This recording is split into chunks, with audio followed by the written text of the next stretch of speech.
Hello student, myself Pradeep Seria and welcome to quick hill chemistry. आज हम लोग organic chemistry में आइसोमर्स की बात कर रहे हैं और आइसोमर्स में अपना ऑप्टिकल आइसोमर्स चल रहा है।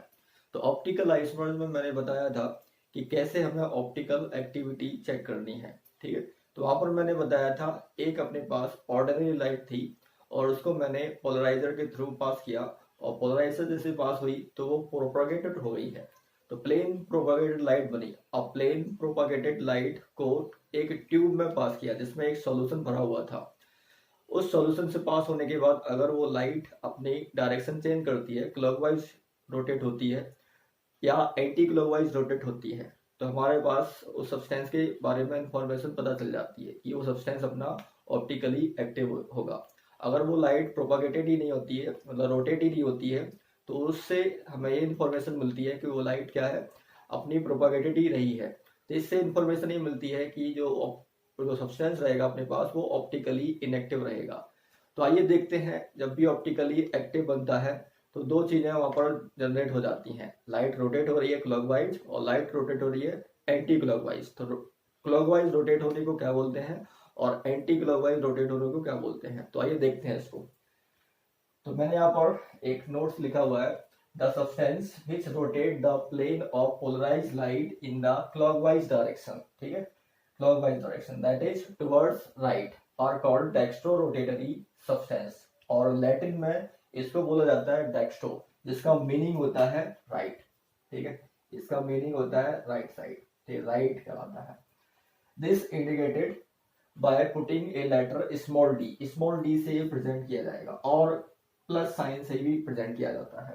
अब ये प्लस साइन जैसे भी हम लोग जो ऑर्गेनिक कंपाउंड की हम लोग डिटेक्शन कर रहे हैं, उसका नाम लिखने से पहले स्मॉल डी या प्लस साइन लगाते हैं, जिससे कि हमें पता चल जाएगा कि वो जो सब्सटेंस है वो ऑप्टिकली एक्टिव है। तो एक्टिव है तो इसका जो प्लेन पोलराइज लाइट किस डायरेक्शन में रोटेट हुआ था। ठीक है, अब दूसरा नोट इसमें लिखा है मैंने, the substance which rotate the plane of polarise light in the anti clockwise direction that is towards left are called लेवोरोटेटरी।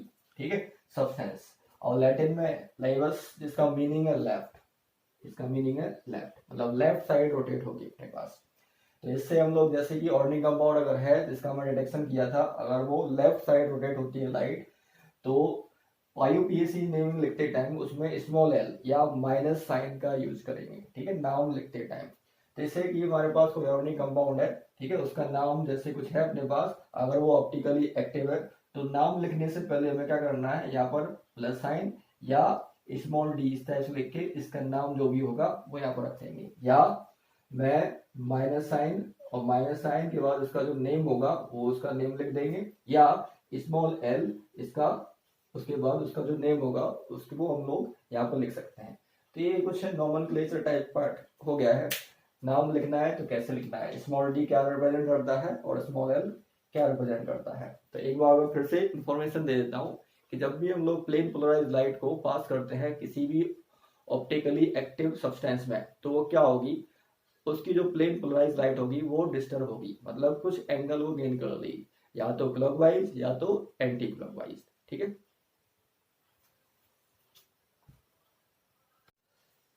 सो अभी तक हम लोगों ने ऑप्टिकल एक्टिविटी के बारे में देखा है कि ऑप्टिकल एक्टिविटी कैसे जनरेट होती है। प्लेन पोलराइज लाइट जब राइट साइड और लेफ्ट साइड रोटेट होती है तो उसका जो स्पेसिफिक रोटेशन होता है, तो रोटेशन का जो पार्ट है वो कौन कौन से फैक्टर पर डिपेंड करता है उनको आके देखते हैं। तो मैं यहाँ पर लिखा हुआ है, the amount of rotation caused by an optical active compound depends on various factor। तो कुछ फैक्टर है, जैसे कि पहला फैक्टर यहाँ पर मैं लिखूं टेम्परेचर। टेम्परेचर पर स्पेसिफिक रोटेशन डिपेंड करेगा।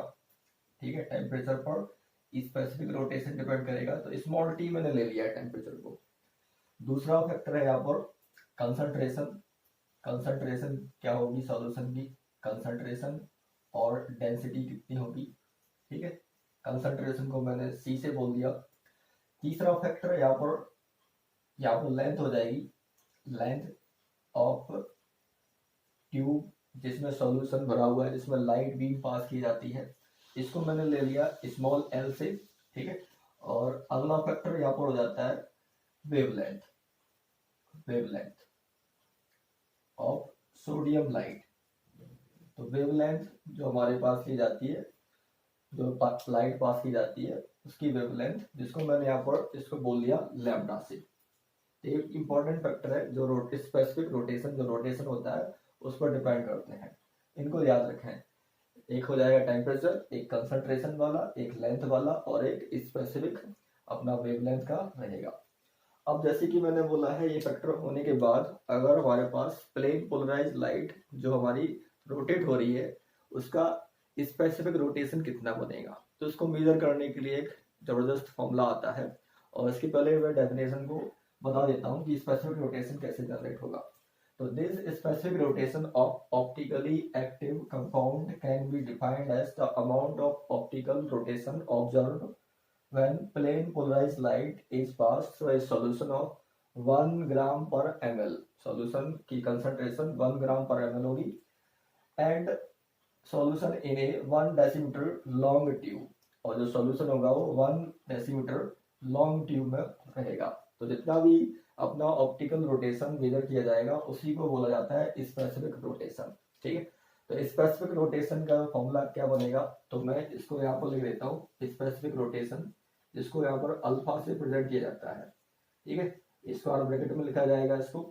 यहाँ पर हमारा टेम्परेचर दिया जाता है और यहाँ पर वेवलेंथ। तो ये स्पेसिफिक रोटेशन को डिनोट करने का तरीका है, ये कहलाता है स्पेसिफिक रोटेशन। ये स्पेसिफिक रोटेशन के नाम से दिया जाता है। अब अल्फा इक्वल टू कितना आ जाएगा, तो अल्फा इक्वल टू दिया जाता है एल अपॉन, यहाँ पर alpha equal to theta upon L into C. ठीक है, theta upon L into C. अब थीटा क्या है, तो थीटा यहाँ पर कहलाता है ऑप्टिकल रोटेशन, ये ऑप्टिकल रोटेशन कहलाएगा। एल मैंने लिखा ही हुआ है, एल क्या है, लेंथ ऑफ द ट्यूब है। ठीक है, और लेंथ ऑफ द ट्यूब किस में रहेगी, डेसीमीटर में रहेगी।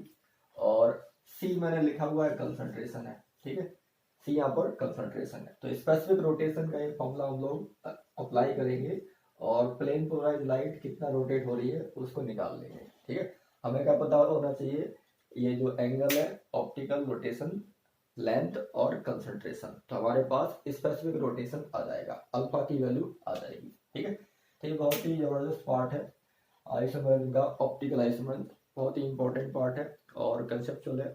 थोड़ा सा ध्यान लगा के हर एक डेफिनेशन को आप प्रॉपर वे से इसको नोट करें और आइडेंटिफाई करें हर एक टर्म को कि कौन सा टर्म क्या कहलाता है। ओके।